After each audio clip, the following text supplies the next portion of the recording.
Tai kaip tuomet jūs vertintumėt jūsų pasirinktų ar teikiamų pareigūnų, tai yra Valstybės saugumo departamento direktoriaus ir generalinio prokuroro veiklą, ar neturite jiem priekaištų? Aš jau esu minėjusi, kad VSD kol kas nepateisina jokių reiškia, nei darbų savo, nei rezultatais lūkesčių.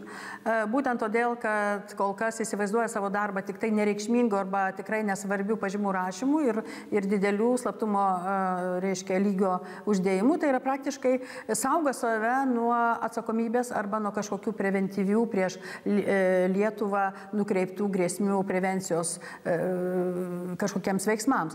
Taigi tikrai nėra gerai ir tai taip pat paralyžuoja visą VSD darbą ir šiuo metu, kai yra tikrai sudėtinga situacija valstybėje, aš matau, kad ši organizacija labiau užsidarinėja ir izoliuojasi nuo atsakomybės ir todėl būtent didelės naudos man arba kam nors dabar priimant svarbius sprendimus tikrai nėra.